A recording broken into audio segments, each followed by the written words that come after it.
সম্মানিত ভিউয়ার্স, আসসালামু আলাইকুম। তুশিবা স্টুডিও ড্রাইভার সিরিজের আরও একটি নতুন ভিডিওতে আপনাকে স্বাগতম। আজকের ভিডিওর মাধ্যমে আমি দেখাবো হচ্ছে তুশিবা স্টুডিও 5008 এসি এর প্রিন্টার ড্রাইভারটি কীভাবে খুব সহজে আপনার কম্পিউটার বা ল্যাপটপে সেট আপ করে নিতে পারবেন এবং কিভাবে এই ড্রাইভারটি ডাউনলোড করবেন এবং কোথা থেকে ডাউনলোড করবেন, সম্পূর্ণ প্রসেসটি দেখাচ্ছি আজকের ভিডিওতে। তো ভিডিওটি অবশ্যই গুরুত্বপূর্ণ হতে চলছে।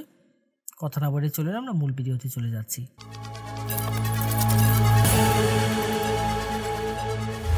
প্রথমে আমরা যে কাজটি করব, আমরা এই ড্রাইভারটি ডাউনলোড করে নেব।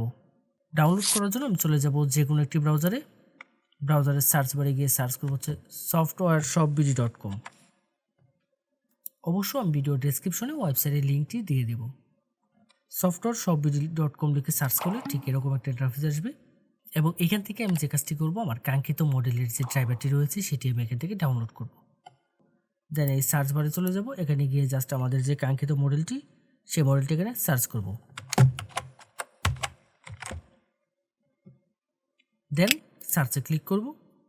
ক্লিক করলে আমার এই অ্যাভেলেবেল মডেলের প্রিন্টার ড্রাইভারটি চলে আসবে আমার সামনে। এখান থেকে আমি যে কাজটি করব, জাস্ট এই লিঙ্কের উপর ক্লিক করব। ক্লিক করলে এখানে বিস্তারিত সকল ইনফরমেশনগুলো দেখার একটি অপশন পেয়ে যাব। এখান থেকে সব কিছু আমরা একটু পড়ে দেখে নেব। আশা করব আপনারা সম্পূর্ণ বিষয়টি একটু ধৈর্য সহকারে পড়বেন এখানে নির্দেশিকাগুলো। দেন এখানে ডাউনলোডের জন্য দুটি লিঙ্ক পেয়ে যাবেন, যে কোনো একটি লিঙ্কের উপর ক্লিক করব। ক্লিক করলে ঠিক এরকম ইন্টারফেস আসবে আপনার সামনে। এখানে গুগল ড্রাইভে নিয়ে যাবে এবং দেন দুটি ফাইল একসাথে মাউস ড্র্যাগ করে সিলেক্ট করে ডাউনলোড করে নেব। এখানে একটি ফাইল পেয়ে যাবো হচ্ছে পাসওয়ার্ড আর একটি হচ্ছে ড্রাইভার। তো এখান থেকে ফাইলটা জাস্ট মাউসের রাইট বাটন ক্লিক করে ডাউনলোড করে নেব। দেন ডাউনলোড এনিওয়েতে ক্লিক করব। ক্লিক করে কিছুক্ষণ অপেক্ষা করতে হবে। কিছুক্ষণের মধ্যে ডাউনলোডটি শুরু হয়ে যাবে। ডাউনলোড করার পরে আমরা যে কাজটি করব, ফাইলটিকে ওপেন করে নেব। দেন এখান থেকে ওপেনে ক্লিক করব। ক্লিক করলে ঠিক এরকম একটা ইন্টারফেস আসবে আমার সামনে।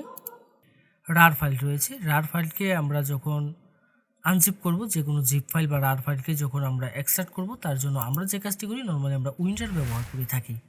যদি আপনার কম্পিউটারে উইন্ডারটি না ব্যবহার করা থাকে, অর্থাৎ উইন্ডারটি যদি ইনস্টল করা না থাকে, তাহলে যে কাজটি করবেন, আপনি উইন্ডারটি ইনস্টল করে নেবেন।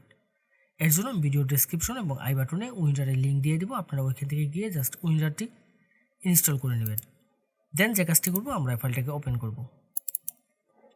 উইন্ডারে যখন ফাইলটা ওপেন করব, ঠিক এরকম একটা ইন্টারফেস আসবে। এখান থেকে ক্লোজ করে দেবো। যাওয়ার পর ইন্টারফেসটা দেখতে ঠিক এরকম হবে। এখানে একটি ফাইল পেয়ে যাব হচ্ছে ড্রাইভার। এই ড্রাইভারে ক্লিক করব। ক্লিক করলে এখানে জাস্ট আমি ড্রাইভারটা পেয়ে যাব। তো এখানে আমার পাসওয়ার্ডটা দিতে হবে। আমি যেহেতু শুধু ড্রাইভারটা ডাউনলোড করছি, আমি এখানে পাসওয়ার্ডটি ডাউনলোড করে নিই। তো এখানে আপনারা যে কাজটি করবেন, আপনারা জাস্ট এই ডাউনলোড অপশনে গিয়ে এখান থেকে পাসওয়ার্ডটি ডাউনলোড করে নেবেন। তো দেন এখানে এই মডেলের যে ড্রাইভারটি রয়েছে, সেই ড্রাইভারে এখানে পাসওয়ার্ডটি আমি দিয়ে দিব। পাসওয়ার্ড দেওয়ার ক্ষেত্রে এখানে একটি অপশন পেয়ে যাবেন, এটি হচ্ছে শো পাসওয়ার্ড। এখানে যদি টিক মার্ক দেওয়া থাকে, তাহলে আমি এখানে কিবোর্ড থেকে যে পাসওয়ার্ডগুলো টাইপ করব সেগুলো এখানে শো করবে। আর যদি আমি এখান থেকে টিক মার্কটি যদি উঠিয়ে দিই, তাহলে এখানে কোনো পাসওয়ার্ড শো করবে না। এখানে পাসওয়ার্ডটা টাইপ করে দেবো। দেওয়ার পরে দেন ওকেতে ক্লিক করব।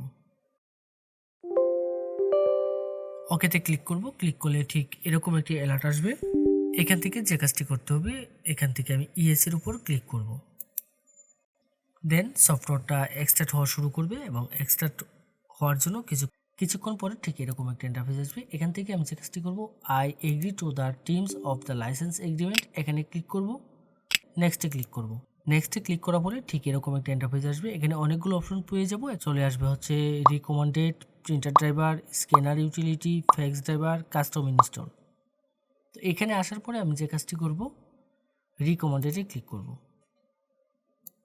ক্লিক করলে ঠিক এরকম একটা ইন্টারফেস আসবে আপনাদের সামনে। এখান থেকে নেটওয়ার্ক লোকাল পোর্ট এবং আরেকটি অপশন পেয়ে যাব হচ্ছে ইউএসবি পোর্ট। তো এখান থেকে যদি কেউ নেটওয়ার্কে কানেকশন করতে চান, তাহলে নেটওয়ার্ক লোকাল পোর্ট সিলেক্ট করে দেবেন। আর যদি ইউএসবি কানেক্ট করতে চান, অর্থাৎ ড্রাইভারটি যদি ইউএসবি কানেকশনের মাধ্যমে কম্পিউটারে বা ল্যাপটপে সেট আপ করতে চান, তাহলে এখান থেকে ইউএসবি পোর্টটা সিলেক্ট করে দেব।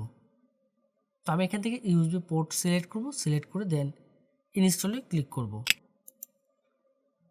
ইনস্টলে ক্লিক করার পরে ঠিক এরকম একটি অপশন আসবে। এখান থেকে সিলেক্ট প্রিন্টার পোর্ট চলে আসবে। দেন এরকম একটা ইন্টারফেস আসবে। এখানে আমি যে কাজটি করব, আমি আমার প্রিন্টারটি সরাসরি কম্পিউটারের সাথে কানেকশন করে নেব।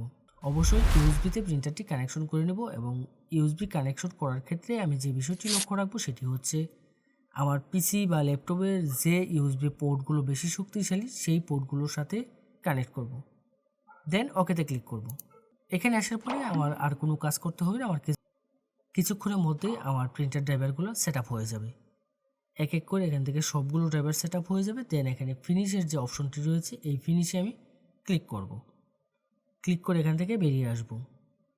এখন আমি যে কাজটি করব, আমি এখান থেকে বেরিয়ে এসে আমি জাস্ট চেক করে দেখব আমার প্রিন্টার ড্রাইভারটি সেট আপ হয়েছে কিনা। অবশ্য চেক করার ক্ষেত্রে আমাদের যে কাজটি করতে হবে, আমার কম্পিউটারটি রিস্টার্ট দিয়ে নিতে হবে। কম্পিউটারটি রিস্টার্ট করে নেব, তাহলে দেখবেন প্রিন্টার এবং স্ক্যানার দুটি ড্রাইভারই পেয়ে যাবেন। ফটোশপ 7.0 দিয়ে আমরা স্ক্যান করব। ফটোশপ 7.0 যদি আপনার কম্পিউটার বা ল্যাপটপে সেট আপ করা না থাকে, সেক্ষেত্রে যে কাজটি করবেন, আমাদের ওয়েবসাইটে চলে যাবেন। ওয়েবসাইটে গিয়ে জাস্ট সার্চ বারে সার্চ করবেন হচ্ছে 7.0 লিখে সার্চ করলে আমাদের ফটোশপ 7.0 পেয়ে যাবেন। যে কোনো মডেলের প্রিন্টার ড্রাইভার এবং আপনার প্রয়োজনীয় সকল সফটওয়্যার পাবেন আমাদের ওয়েবসাইটে।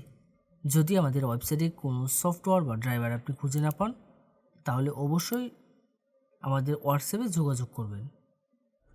আমাদের প্রত্যেকটা পোস্টের মধ্যে আমাদের হোয়াটসঅ্যাপ নম্বর দেওয়া থাকবে। এই ছিল আজকের মতো। এরকম গুরুত্বপূর্ণ টেক টিউটোরিয়ালের জন্য অবশ্যই আমাদের চ্যানেলটি সাবস্ক্রাইব করে রাখতে ভুলবেন না। দেখা হবে নতুন কোনো ভিডিওতে।